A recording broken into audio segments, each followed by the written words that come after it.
Unless you understand or you feel that I am the worst person, I am the lowest person, do not come. You still have arrogance. You still have self-admiration. You still see yourself above others. The beginning of the path, to start this path, to start the path of purifying my own self, the start is humility. That I'm accepting, I'm the problem. The problem is me, not he, not the masjid, not the society, not the United States, not...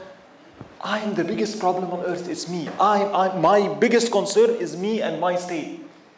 That's the start. That is very, very important, to omit arrogance. I sit here in front of you, and you ask me, many people sometimes come and say, didn't you see the Muslims are this, the community is that, the masjid is that, our youth is this.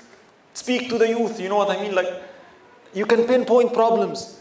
But before speaking to anyone, I have to be of, yes, there is a problem. Are there problems in this masjid? Yes. Do you see problems in this masjid? Of course. You know what's the biggest problem I see in this masjid? Is that I'm sitting here teaching. That's a sign of the hour, if you want. I believe the hour is Yawm al-Qiyamah, Day of Judgment is very close. Did you see the signs of Day of Judgment? I saw one in me.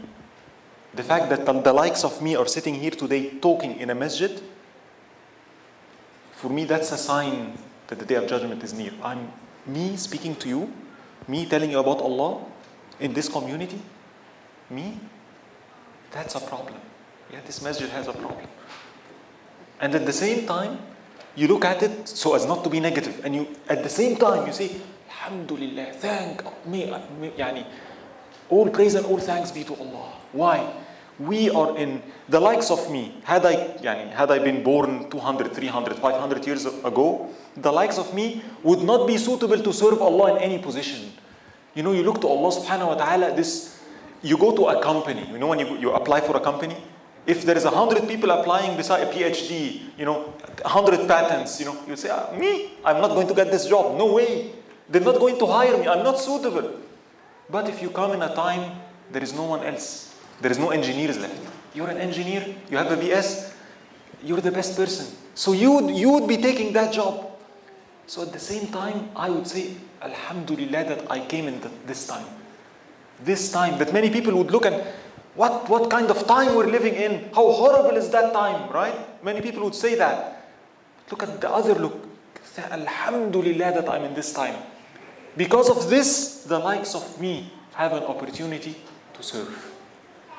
Had I been in another time, I wouldn't have been, I'm not good for anything.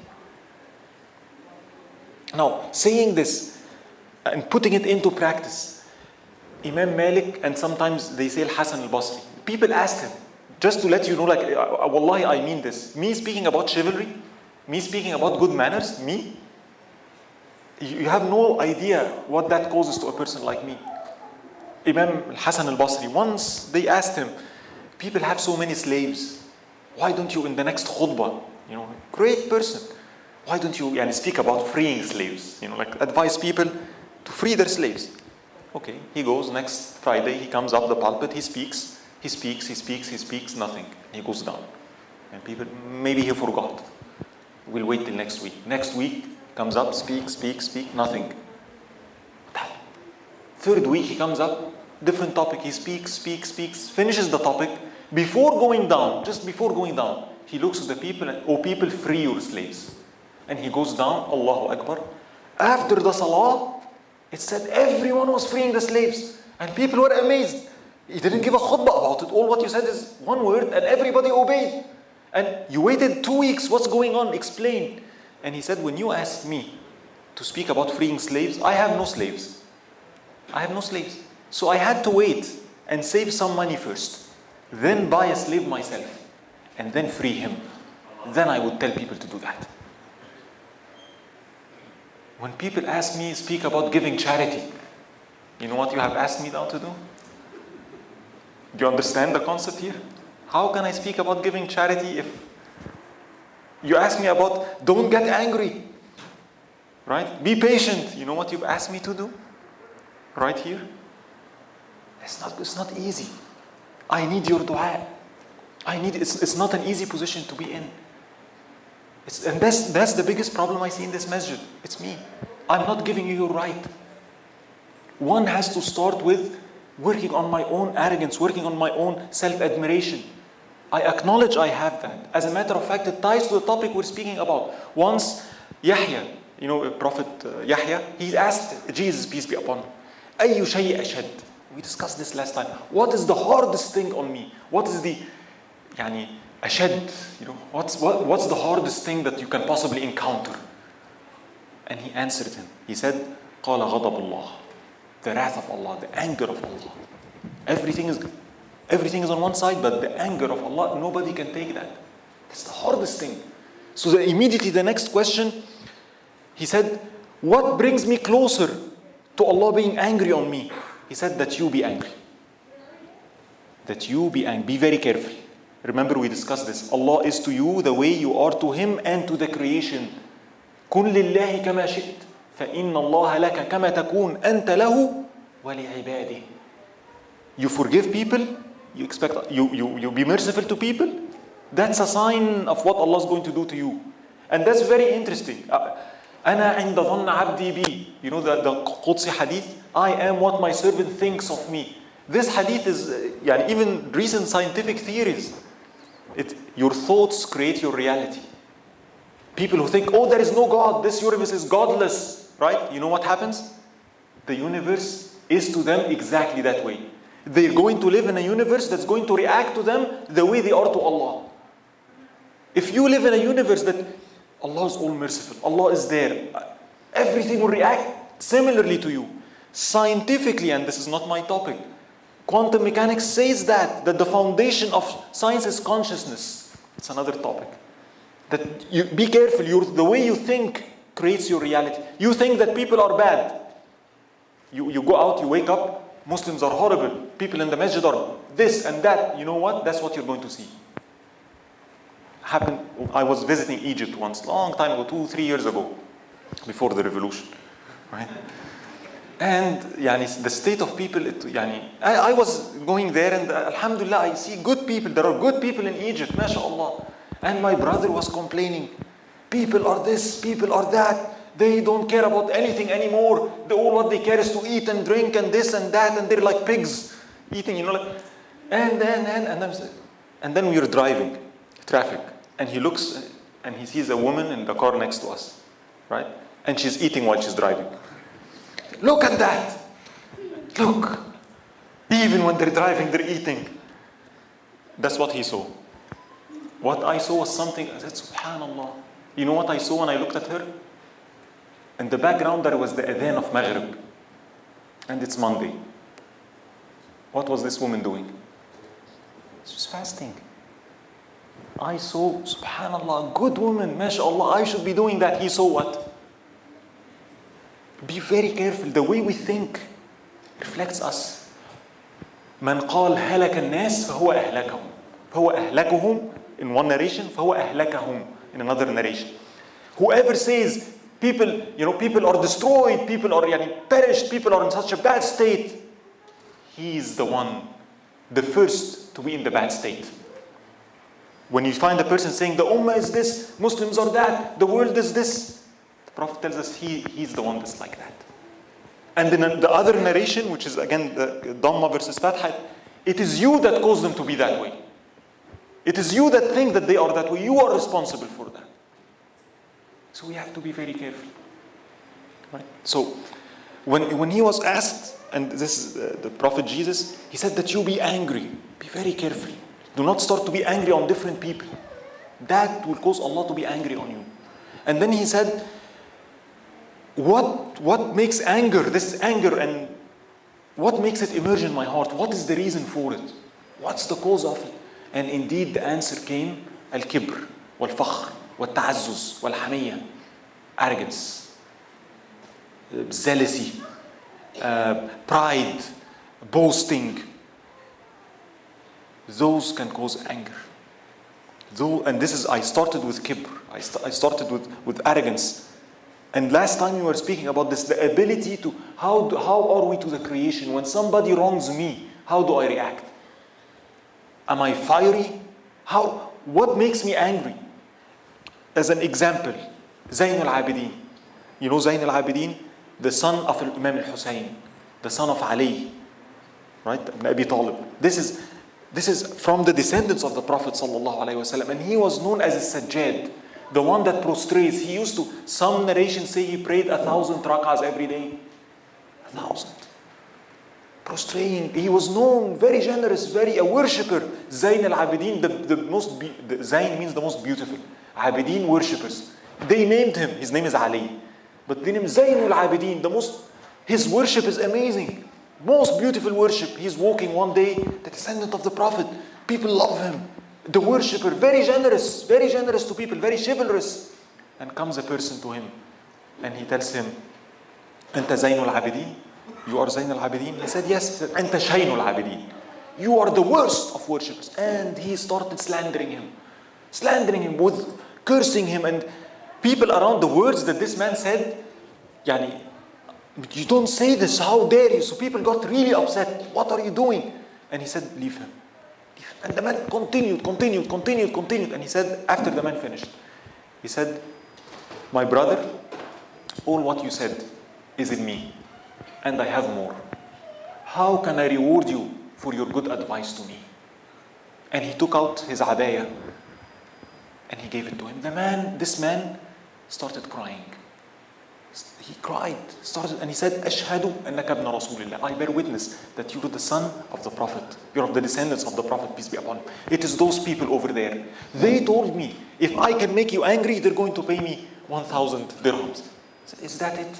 Here, take 1,000 dirhams. Look at a man slanders him, and his response is what? He didn't see, you understand the meaning here? You are this, you are that, you are that. You're not telling me anything new. Why am I, when somebody slanders me with something, I have worse things.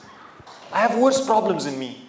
But when I have self-admiration, when I see I'm this, I'm that, I'm Mr. PhD, I'm the greatest sheikh in Orange County, you don't know who I am. Of course that would make me angry if I don't see my defects. Zayn al-Abidin, the same person, a person came to him. And worst thing, he looked at him and he spat in his face. Did somebody spit in your face before? Did somebody spit in my... What if I go outside and somebody did that to me out of ignorance? What comes out naturally? Our natural response is what? Anger. Anger. How dare you do this, right? And you want to do what? Especially young guys, I'll beat you up. You know what he said, Zayn al-Abidin? This person spits in his face, the face of Zayn al-Abidin. So he looks down and he looks at that person and he said, my father told me. Who's his father? Imam al-Hussein. My father told me that his father, Ali, told him, أن ريق المؤمن ترياق أو شفاء وأنا استشفيت بريق. That the saliva of the believer is a cure, and I see cure in your saliva. The man cries and repents. He couldn't. You understand what's going on here? Now the reason I'm saying this, because some people might say, you know what, this لا تغضب, don't be angry. It's not, is it right? Sometimes I have to be angry for the right reasons, right? And some people might argue, you know what, this is not good. What is anger? Is it right to say never be angry? Can you remove anger from one? Is it possible through spiritual exercises to rid myself completely of anger? Is that what we're required to do? Is there an anger for Allah? Is the Prophet angry? Is there something like that? Can I be angry for Allah? What are the signs of it? Tell me more about that. Anger, or if I'm afraid if I do that and I start forgiving people, I'll be humiliated. That's one reason why we don't forgive sometimes. And Imam al-Ghazali identifies this, and this hadith I just said identifies this. One reason we do not forgive others, because we think that means I'm humiliated. I'm in public. He insulted me in public. How dare I forgive? You know, like I can't. If I let everybody do that to me, what will happen to me? My reputation, my image. One of the biggest problems we have, sometimes we don't forgive. It's not about forgiving. It's about my image. What will people do? What will people say? And the Prophet ﷺ says, مَا ازْدَادَ عَبْدٌ بِعَفْوٍ إِلَّا عِزًّا. A servant will not increase by forgiving in anything except honor. The example I just gave. If I walk outside, Alhamdulillah, like let's say we pray Isha, we're Alhamdulillah, and I walk outside, and you see a person spitting in my face. If I got angry and I said, you know what, here, I spit back in his face, would you respect me? You'd say, the maximum you'll say, you know what, an eye for an eye, right? But yeah, khalas. He spits in his face, you spit back in his face, he's going to curse you, you're going to curse him. It's not good. But if somebody spits in my face, and I did what Zayn al-Abidin did, what is your opinion of me? It's the opposite of what people think. If you think that forgiving will lead, that people would actually, you'd be lowered in the eyes of people, that people are going to think that you're humiliated, it is the opposite.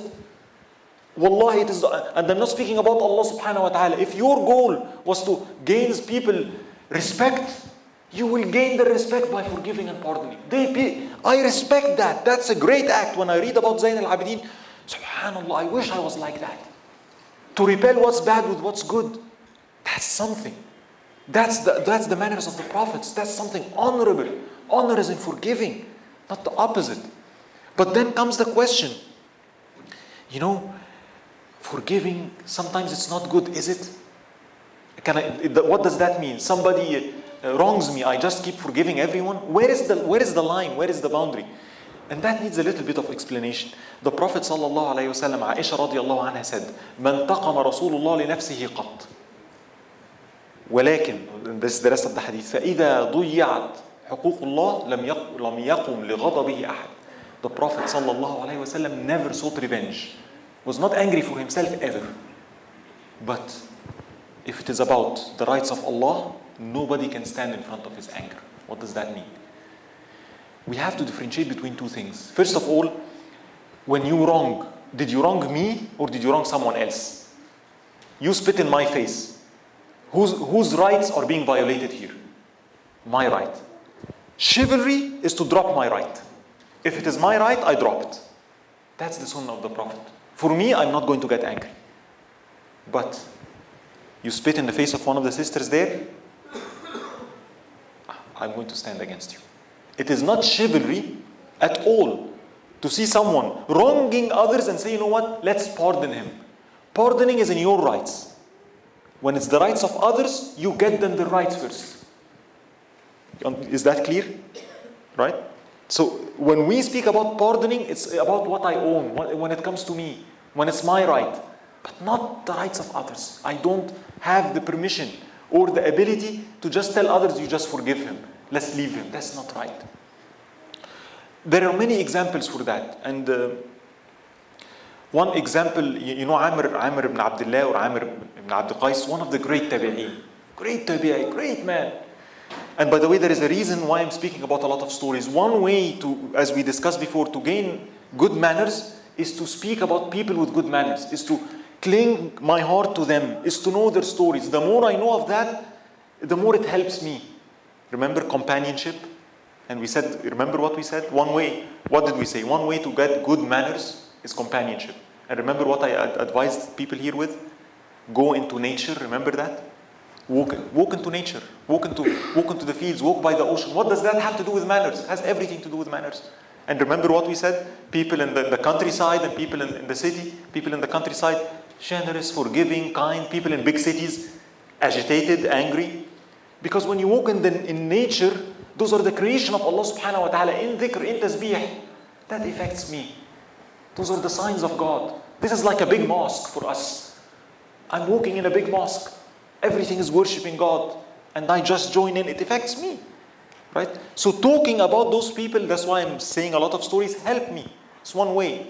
So Amr ibn Abd Qais, for you who don't know him, great worshipper, one of the tabi'een, student of the companions, great knight in times of battle, one that's very strong. Everybody, when it's time for battle, everybody wants him on his side. Be with me, because very, very courageous, right? Very foregoing, very strong. But at the same time, his worship was amazing. They narrate one narration that a person followed him at night. Nighttime, he slept. They were together. And then that person said, let me see what he does. After everybody slept, he walks away, goes into the wild, away from people. and starts praying, Allahu Akbar. And that person sat, and he said, I sat the entire night. This man, he kept praying, up and down, and sujood. He said, I never saw someone pray that way. Most beautiful prayers. And he said, at the very end of the prayers, I hear him making dua. He supplicates to Allah subhanahu wa ta'ala. And he says the following, Ilahi, my Lord, you asked me, you are the one that placed me in the life of this world. And you told me, hold fast, be steadfast. How can I be steadfast if you do not hold me? And then he said, oh my dear God, I asked you of 3 things. You gave me 2 and you held 1 back. Please give it to me so I can worship you the way I want. And he starts crying, and the man is like, what's going on? And he kept crying and praying till the time Fajr, the sun started rising. And he finishes his salah by this dua. He finishes and he says, oh my Lord, the day is coming up. The sun is rising. And your servants, your ibad, are going to wake up. Every one of them has a need. Every one of them is looking for something. Oh dear God, give everyone what he seeks and what he wants and what he needs. And give me what I need. And my biggest need is for you to forgive me. Now, right there is something of chivalry here. What did he do? Spend the entire night, prayers, dua. But he made dua for everyone. Do you understand that? That's chivalry. The rights of others. Others have a right on me. That I include them in my prayers. We need people like that today that would spend the entire night praying and at the end of the day pray for everyone. And that his biggest need is what? For God to forgive him. And when that person, by the way, went and told him, what are those? I heard you. And Amr ibn Abdullah was disturbed. You saw what I did tonight? He said, yes. He said, please don't tell anyone. Don't tell anyone about what I did. Please hide it. And he said, okay, you tell me about those 3 things you're asking God. If you don't, I'm going to tell everyone. And he said, okay, I'm going to tell you on one condition. You don't tell anyone. He said, yes, I'm not going to tell anyone as long as you're alive. After you die, another story. That's how we know about it, right? So he said, what are they? He said, well, the first thing, I was so... the desire for women, the desire for, the opposite gender. I was so afraid from it that I asked my Lord, basically, to curb my desires. For the young people. There is a big lesson there. I admit my weakness. If I'm a person, I'm weak. I have a desire for the opposite gender and I'm afraid from it. And he kept pleading, Allah, please God, help me curb this. Help me curb it. I'm afraid it's going to destroy me. And he said, he indeed responded to me. So now, alhamdulillah, he even said, whether it's a woman or a wall, I don't care. That's his level, right? Alhamdulillah, it's very curbed. And he said, what was the second thing? He said, I asked him, I don't want to be afraid from anything more than you. And God responded to me. Now, I don't care who is it. I'm not afraid of anything. He said, what was the third thing? He said, the third thing, I asked him to remove sleep from me. So I can worship him all the time. I don't want to sleep. And he didn't give me that. First, you understand what that man is yearning for? You see his yearn? The reason I'm telling you this is, Amr ibn Abdullah is a description. Now, where is chivalry in all this? First of all, when he was to go in a battlefield, let's say, and the soldiers want him with him, he would say 3 conditions. I would go with you under 3 conditions. What are they? Number 1, I would be the one spending on all of you. That's chivalry. You understand that statement? You want me to be with you? Yes. You have to accept my condition. What is my condition? No one of you is going to be spending. If I'm with you, I spend on all of you. Number 1. Number 2, I'm the one to serve all of you. I'm your servant. No one should struggle or try to take that away from me. I'm the one that cleans your clothes. I'm the one that, me. And the third one, adhan. I'm the one to do adhan. Don't take adhan away from me. Right? And he would follow them. So he's known. He's very brave. The reason I'm mentioning this is a brave person. This is a person with rank, with status, right? It is said one time he was in a caravan. And people in the caravan, there was a lion back in the day. A mountain lion, a big lion standing in their way. And everybody's scared back in the day. And Amr ibn Abdullah just goes down and says, what are you doing? Don't go down from your right, there is a lion. And he goes down, he goes to the lion, takes him from the ear, tells him, get out of the way. Seek your provision somewhere else. And people were like, what? How did you do that? Weren't you afraid? He He said, I felt shy to be afraid from anything other than Allah. And he said, those are the creation of Allah. If he wills, He withholds them. And if He wills, He leashes them or unleashes them. So that's a person, his heart, courage, right? You understand what I'm saying? Now, here comes the part I want to concentrate on. One day, this great warrior in the battlefield, great person, he's walking in Basra and he sees a non-Muslim, Christian maybe. And here is a policeman grabbing that Christian man, pushing him. And that man is seeking, help me. The dhimma of Muhammad. I'm under the trust of your Prophet. I'm a person that have a covenant. I'm living with you. And Amr ibn Abdullah immediately goes, what's wrong? What, did you do something wrong? No. And then he said, he looked to the policeman, what are you doing to him? He said, I'm taking him so that he would clean the garden of the chief of the police, like the head. Like, he needs someone to clean the garden, so that's a Christian, just get him. And Amr ibn Abdullah said, look to the man, are you happy doing this? Does this come with, do you agree? He said, no, I'm not happy. He said, no way I'm going to let you do anything to that man. The dhimma of Muhammad, the trust of Muhammad will not be violated while I'm living. And he takes out his coat, puts it on the man. This again. He now starts doing what? Pushing the soldier away. And the soldier pushes back. And soldiers come and Amr ibn Abdullah starts defending the Christian. And people gather. And people know Amr ibn Abdullah, this is a great. And they aid him because he's a tabi'i, he's a great person, great scholar. And they aid him. And they push away the police and they save that person. Now what happens is it becomes a fitna. The police of course got really angry. And they start accusing this person of what? He's a person that's challenging the authorities. He's a person that's causing a rebellion. And you know what it happens? They start writing reports. Right? And that's exactly what happened. They started writing to the superiors. We have a fitna. We have instigators. We have people doing this. Amr ibn Abdullah is leading a rebellion. He does not comply. He does not obey. And it was a big fitna. And they got Amr ibn Abdullah, a long story. And they questioned him. And at the time they saw nothing wrong with what he did. And he said he is free. But it became a point of dispute. And Amr ibn Abdullah had his followers and the police had their followers. And it was clash. So the ruler of the time, Uthman ibn Affan, the great Khalifa, said, no, I don't want problems. Amr ibn Abdullah, leave the city of Basra. To avoid problems, to avoid this confrontation, leave the city of Basra. Just go to Sham, go somewhere else. And people were very angry. How dare you, this great worshipper, this great abid, this great, we're honored to have him, great scholar. You guys, you do that to him. And so he complied. And he gathered his things. And on the way out, and people are behind him. I want you to imagine people, right? Revolution. And if he says they'll follow, he's walking outside. And then on the outskirts of the city, he says, I'm going to make dua. I'm going to supplicate. So say Ameen.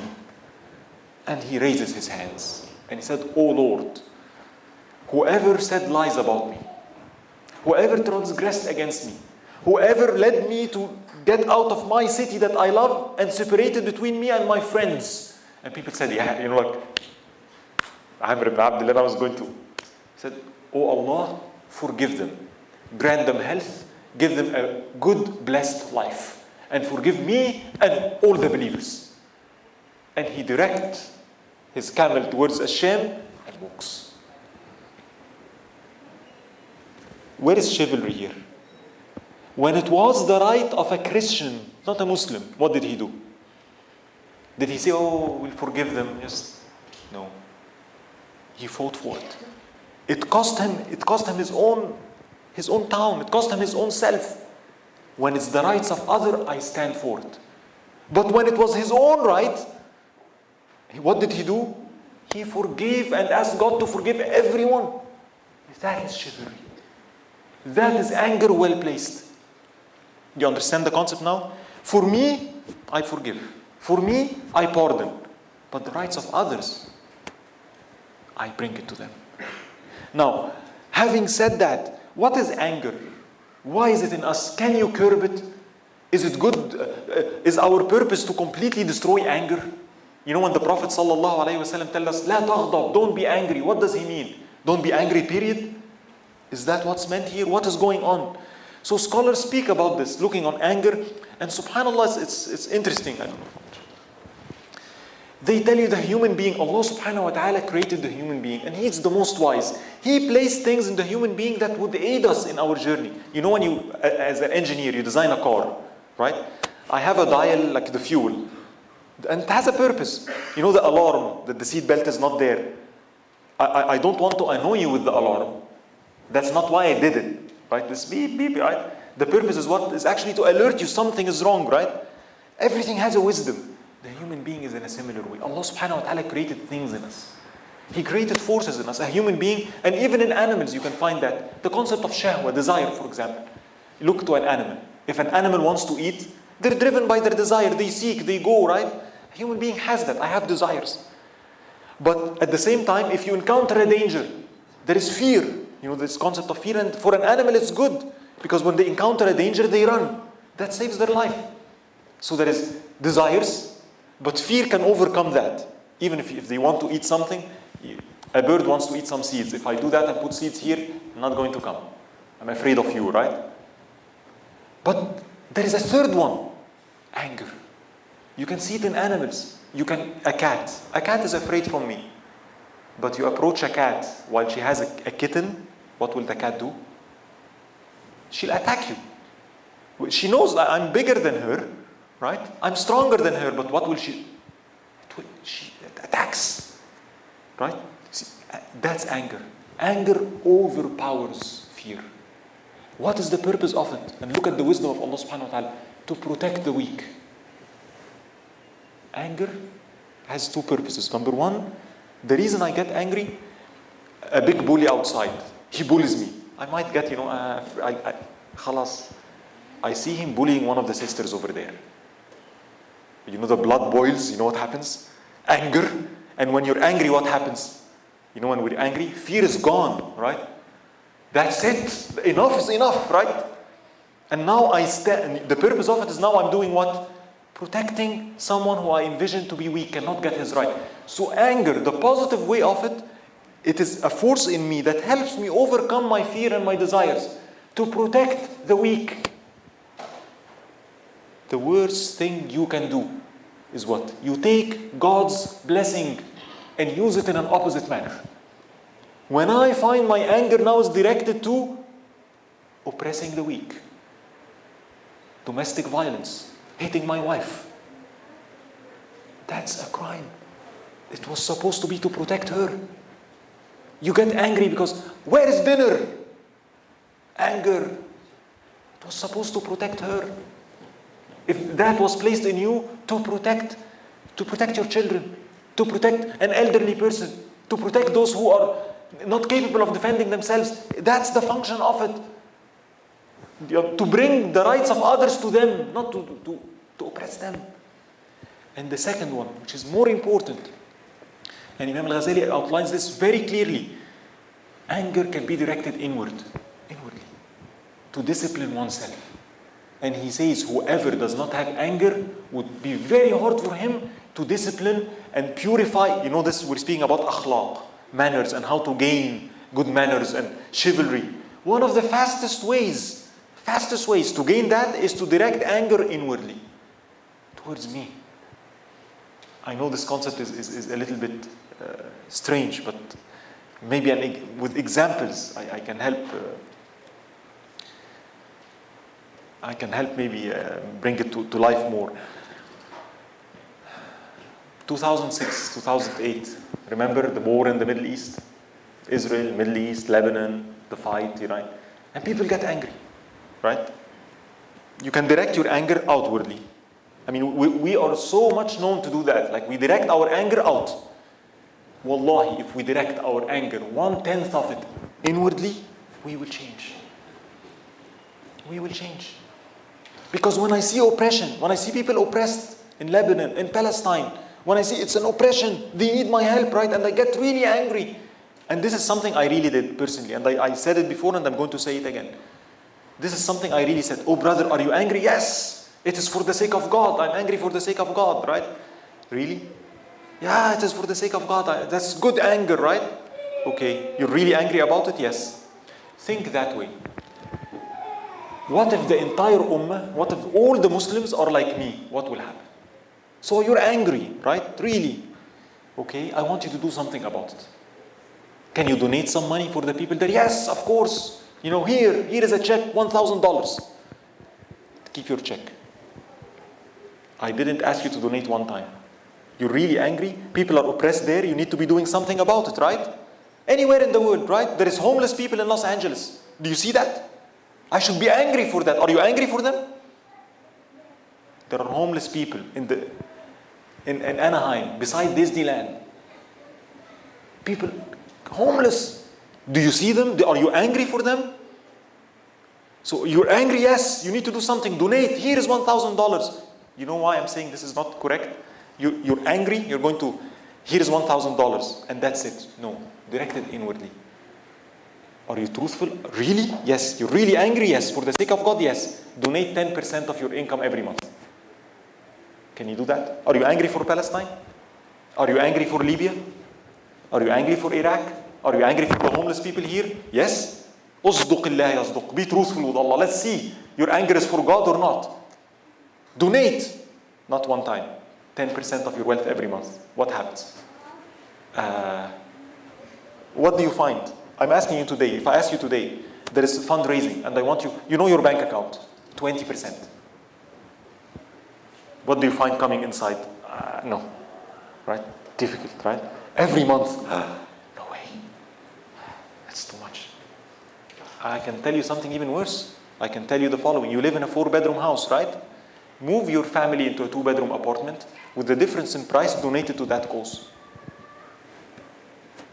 What do you see in yourself? No way. I'm not going to jeopardize my living standard. You see that? What does that say about me?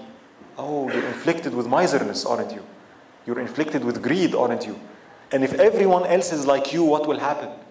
If everyone else is like me, that's why things do not change. Now, when I see this, when I see, oh my God, what happened? The homeless people, Lebanon, Libya, you name it, just revealed for me something in me that I am miser. I am. Now I get angry, not outwardly, on me. I cannot be that way. People are dying. People are dying every day. And I can give 10% of my wealth. How can I be this way? See my anger now? I will not be that way. This self of mine needs discipline. I cannot let it be. My anger now is where? Here. Now I'm ready to do what? Purify myself. Same thing. You're really angry. There are homeless people, people in Lebanon, people in Libya. Why don't you make salah for them? Pray. Oh, alhamdulillah, we do that when the event happens, when CNN puts the pictures on, right? Injustice is still there. People in Libya are still suffering. People in Syria are still suffering. People in Lebanon and Palestine, they're still suffering. The homeless are still homeless outside. Make dua every night, half an hour. Can you? Can I? No. Too much to ask. What does that say about me? Is that anger for Allah? Is that now I cannot stay this way. I cannot stay this way. I can't accept this. See this? I cannot accept this from me. I'm angry when people violate the laws of God. Right? People say that. You know, you come to the masjid sometimes and you pray and there is this kid in the back and he starts crying, and what most people would do. This is a good example. It happens in the message. I see that. You know, a kid in the back and he cries, and everyone after salah goes to discipline your kids. My salah, my khushu', right? And you ask, brother, I'm angry for God. First of all, to a level it's good. When we're angry, the first thing to look at, what are you angry over? The worst thing when it is a matter of things of this world. I'm angry over somebody scratching my car. I'm angry for someone, you know, the worldly matters. But this person, no, I'm angry because it's my prayers. My prayers, there is no khushu'. I couldn't concentrate. My prayers are not going to be accepted. People should discipline themselves, right? You see that? There's a problem right here. Many problems right here. Like what?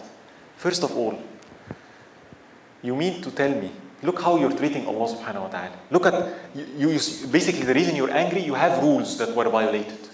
We get angry, one reason why we get angry, when certain rules that we have get violated. The question is, those rules, who set them? My rule is, I have to have khushu' in salah, I have to concentrate in salah for Allah to accept my prayers.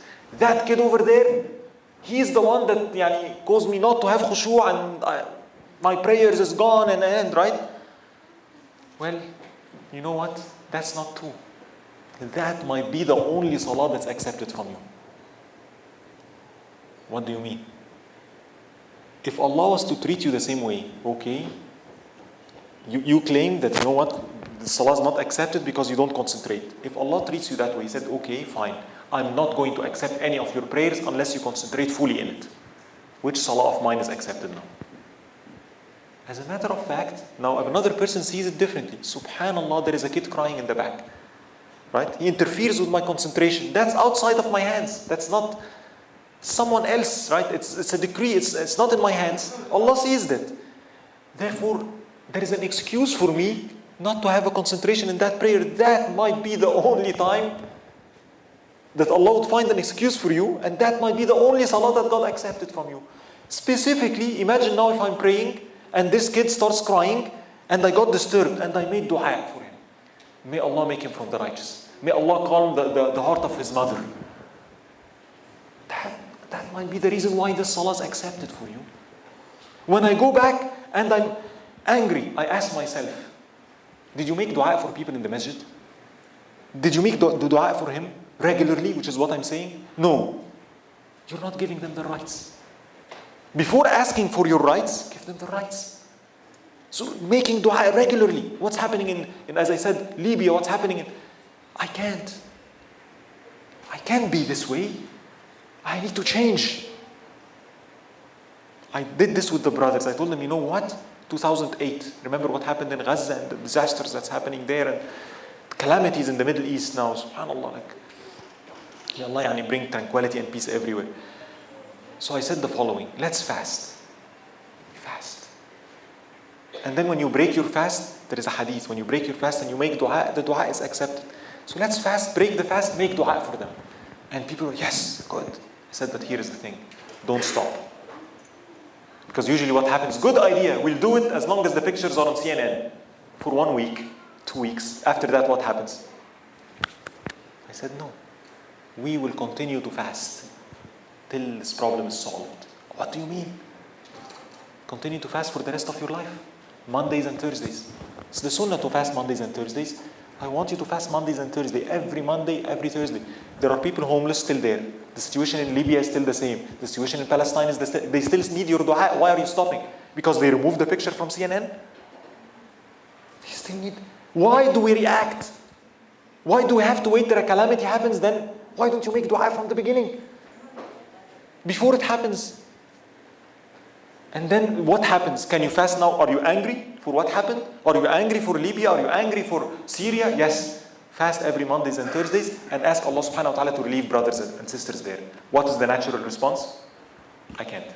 Especially if I say what? Lifelong. It's the sunnah. I can't. What are you telling me? What are you telling me? You're not willing to fast one day? And what are you asking? You're angry for people. Where are the Muslim rulers? You know, why are people accepting this? They should do something. What are you saying? That they should give up their life, their wealth, their status, their safety. That's what you're asking them to do. To fight oppression, right? And you sit back, you're not willing to give 2 days? Is that acceptable? No. Now I get, you see my anger? My anger is directed inwardly. We have people up till today, since 2008, fasting Mondays and Thursdays, breaking their fast, making dua for the brothers in Palestine. It's good. That's anger that's directed inwardly. That's positive. It's not negative. Do you understand the concept here? So anger, one of the reasons of it is to discipline the self. And that's something I think, Allah Ta'ala A'lam, we need a lot of nowadays. Now, I want quickly to mention one thing, and I'll close with this. I don't have time to cover everything.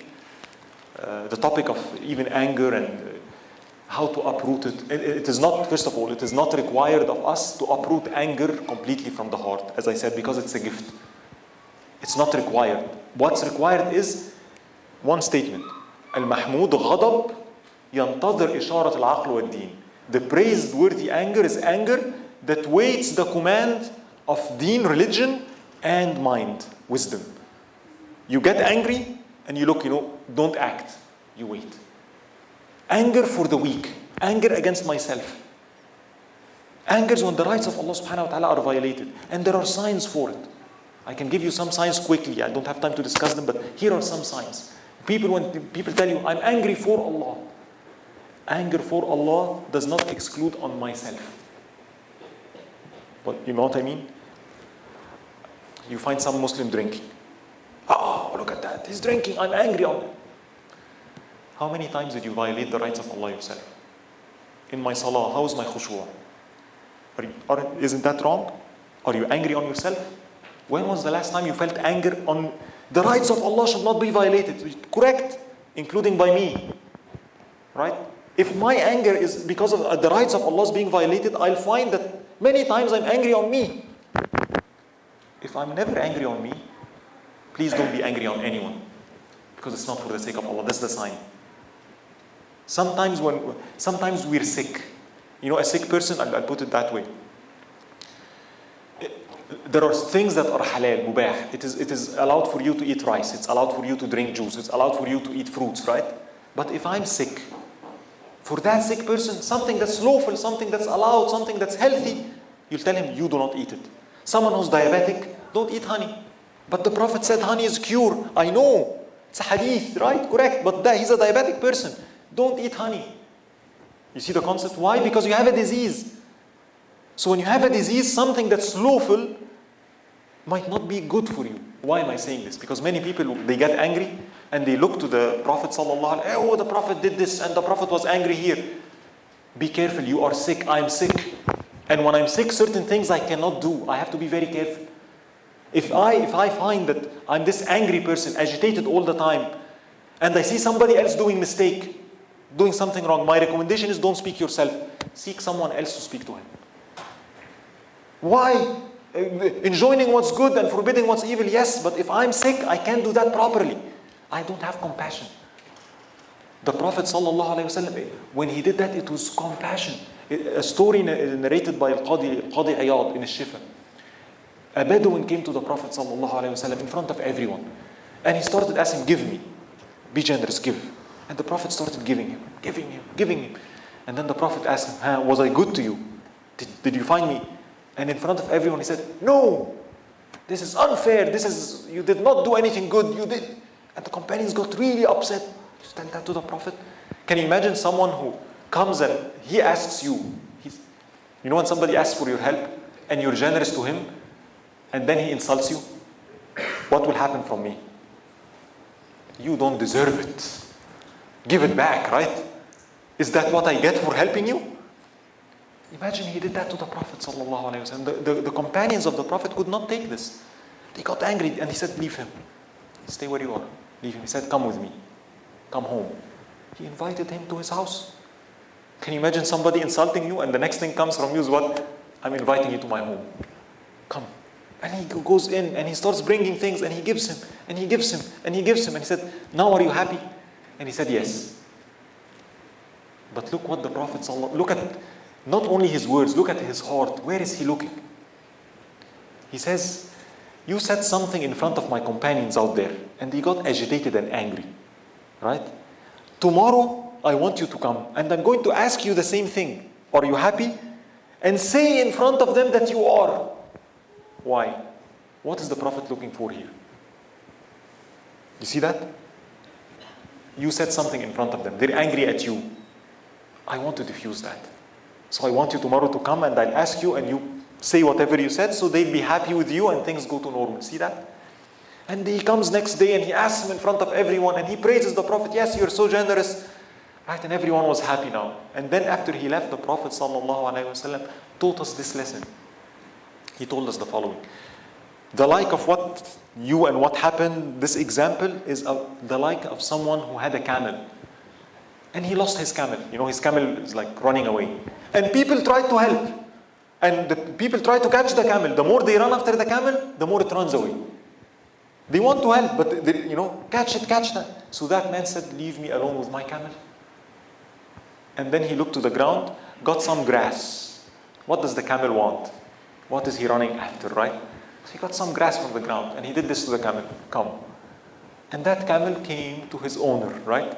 He gave him the grass, and he took the camel. And he said, had I left you yesterday with that person, you were so angry, you would have killed him out of anger. And he might have entered hellfire because of what he did. What was the focus of the Prophet? Somebody insults you. You understand what he's... Can you imagine his state? When somebody insults me, you know what he's looking at? How can I make you repent? Somebody insults me. The first level is what? Suppress my anger. Right? Second level, try to forgive. Right? Third, show generosity. But you see the concern of the Prophet? You're not hurting me, you're hurting yourself. What you're doing is bad for you. How can I make you turn back to God? What do you want? Are you angry over what? The life of this world? And this is another lesson. 90% of the time, as I said before, we get angry over things that are unnecessary. Imam al-Ghazali says that there are 2 or 3 categories. There is one category, the necessities of life. You'll get angry when the necessities of life are taken away. If somebody, squeezes your neck, you can't breathe. It's natural to get angry. And it's positive to get angry. If somebody deprives you of water and food, naturally you'll get angry. And Imam al-Ghazali says, don't try to uproot that anger because those are necessities. And necessities, he says 3 things. The hadith of the Prophet, whoever wakes up with enough food for the day, safety in his house, healthy in his body, it's as if he owned this world. Those are essential things in life. Those are things that everything else is commodities. A car is a commodity. Really. Air condition is commodity. Right? So the Prophet ﷺ is teaching here, what did this camel, what did it take for me to bring the camel back? What did it take for me to save the camel? Is it grass that you want? Give him the grass. Same thing. Somebody that is fighting with me, what are you angry over, brother? What is it? A car? Somebody who's getting divorced. And, astaghfirullah, what you see in courts nowadays. Sheikh Yasser was telling us, wallahi, things are horrible. That he saw a car, somebody is driving, a woman is driving, and the license plate? It writes on the license plate, was his. Was his. You understand the concept? We got so angry, right? He did, she did, I'll make her pay. She will see. And the children in the middle, and you pay $100,000 for the lawyers who are getting rich.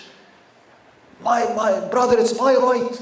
Islam says, it's your right. Chivalry, give your right. What is she fighting you over?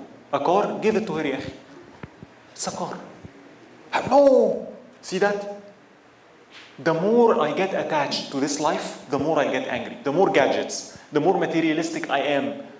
The more my heart clings to things, the more I would get angry in this life. And the Prophet is teaching, most of the time, save people. If giving them something of this life would save them,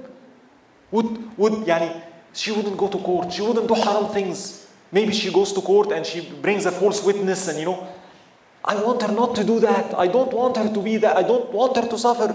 I want her to repent. How can I do that? If giving money is the way, give like Zayn al-Abidin. Remember? He gave $1,000 to the person. If that's what it takes for you to repent, here, take it. I don't want it. Ja'far ibn Muhammad, a person once in Hajj, a person came and he had a sack of money, basically, in those days, 1,000 dinars or 1,000 dirhams, and he lost it. And he found Ja'far ibn Muhammad, he was angry. So he clings to him. And this is a great scholar from the descendants of the Prophet. He clings to him. You stole my bag, you stole my money, you. Right? In front of everyone. And he said how much money was in it. 1,000 dirhams. He says, okay, come here, 1,000 dirhams. And the man takes it and goes away. And then after a while, the same man came back, head down. Sir, I'm sorry, I found my bag. Here is your money. He said, the money is yours to keep. The money that comes out of my pocket, I don't take again. That's chivalry. Because he taught him something, he taught him what? Do you understand what happened to that man now? He changed. I want to change people. What helps me is what helps the Prophet. The Prophet's concern was what? Mercy to mankind. I want good for you. You're my brother. Even when you wrong me, even when you do something wrong. And I finish with this hadith that I think helps us. Because I said, if you remember a long time ago, our manners are derived from the attributes of Allah subhanahu wa ta'ala. There is this hadith, and I say it quickly. A man one time, Sahih hadith, he wanted to, narrated by Abu Hurairah, wanted to give charity. And he's sincere. A very sincere person. So he goes, night time, nobody sees, in secrecy. He goes out and he gives charity. He finds this man, gives him charity, comes back, and then all of a sudden, next day, he hears the entire town speaking. Entire town is mocking. What? Yesterday, somebody gave charity to a thief. Can you imagine? And now he's the talk of the town and everybody's mocking him. What? Look at those crazy people. They're giving their charity to thieves. Can you believe that, man? And that person said, Ya Allah, to a thief, Allahumma laka alhamd. Oh Allah, all praise be to you. To a thief, la tasaddaqanna al-layla. I'm going to give a charity tonight again. He didn't stop. He didn't say, people are mocking me. They don't deserve. They're bad people. My response would have been something like that. You try to do something good, right? Help others and the feedback is negative. I stop. That's a sign that I'm not truthful. It wasn't for God. It was for people's praise and people. Insults should not make me stop. If it is for the sake of God, I continue. And that man was truthful. So he said, Allah tasaddaqanna al-layla, again tonight. He goes the night time. Find this woman, gives her charity, goes back happy. Next day, everybody's mocking. Oh, do you see what happened? This man, he appeared again last night. تُصُدِّقَ عَلَى بَغِي. He gave charity to a woman that's a prostitute. Oh, can you believe that? What a crazy man. And he's like, Ya Allah, ala baghi. Allahumma laka alhamd. La tasaddaqanna al-layla. Again. Look at, this is truthfulness. Does not stop. Again, I'm going to repeat again. I have to. He goes out at the night, find the person, gives him money, he goes back. And next day the town is talking again. That crazy man yesterday, he appeared again. تُصُدِّقَ عَلَى غَنِي. He gave charity to a rich person. And can you imagine the talk of the town now? Like, can you imagine how he feels? When you walk in the town and everybody's mocking that crazy man. And he says, Allahumma laka alhamd. Yani ala baghi, ala sariq, ala ghani. But he doesn't stop. That's a lesson in truthfulness. So Allah subhanahu wa ta'ala, it is revealed. Your charity is accepted. And look at this. As for the thief, may that cause him to stop stealing. As for the woman that's doing that, may that cause her to stop and cease even for one night. As for the rich person, may that remind him that people are giving charity, lest may he too give charity. When you read this hadith, what is it telling me? Many people see the man, great man, like truth, but it tells me something else. Look at Allah subhanahu wa ta'ala. What does Allah care about? There are people dying on the street. There are people that are hungry. There are people that can't. Those are people in need, right? But Allah subhanahu wa ta'ala sees the people of most need are not those people. The people of real need are not the homeless people. They're the people that are away from Allah subhanahu wa ta'ala. The people that are sinning and their sins humiliate them. This woman doing that thing, this thief, that is the one that he needs the most. And that is the one that Allah subhanahu wa ta'ala, God is concerned about. Can you imagine? That is the one that God wants back. That is the one that I want him. And in the Quran, that's exactly what it says. Wallahu yuridu an yatuba alaykum. Allah wants, Rabbil Alameen, Allah wants you to turn back to him. He loves you to turn back to him. Allah loves at-tawabin. Inna Allah yuhibbu at-tawabin. He loves people that are sinners when they turn back to him. If I live, and I don't have time to elaborate, if I live by this attribute, Ya Allah, is that what you love? Do you understand? Ask any father, you can relate to this. Ask any mother, if you have a child, you have two children, one of them is good, but one of them goes astray, gets a wrong companionship, starts doing drugs, and leaves the house. What is your concern as a parent? I love my good child. You can come and praise my good child. I'm happy. Thank you for praising my child. But if you are the person that went out and talked to my child who left the house and you convinced him to come back to the house, what will I do? Will I be happy? Ask any parent who has a child like that. they would do anything. They would be the most happy person on earth if that child just comes back. Have love, right? If you were the person that brought him back, how thankful they will be to you. Do you understand the concept? Allah subhanahu wa ta'ala is more generous, more compassionate. Wants the most people to repent.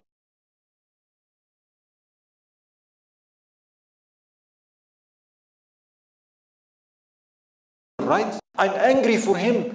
You should not be doing this. Why are you doing that? You know better. Why are you doing this? Why are you doing drugs? Your ego is killing you. You see, my anger is directed at you. You're the one that God honored. You're the one that God wants. How can I bring you back? There is anger there. But you see how the anger is directed? My words now are out of what? Compassion. I'm angry. I'm angry about drugs. Who gave him that? I should stop that. Drug dealers, I should stop that. Positive anger. But for him, what you're doing is haram. Drinking wine is haram. Why? You don't do that. God honored you. You have intellect. Don't lose it. Don't. So, you see, anger with compassion is different. It's for that person. It brings him back. And that's a sign for al-ghadab billah. It's always good. So number one, anger for Allah subhanahu wa ta'ala does not exclude me. Number two, anger for Allah subhanahu wa ta'ala is with compassion. It leads to good things. Number three, anger for Allah subhanahu wa ta'ala conforms to Sharia, conforms to legal rulings. The child that cries in the masjid, Allahu Akbar, I'm praying and there's a child crying, right? The least you can do if you got angry, you think that way. What did the Prophet do? I don't know what to do.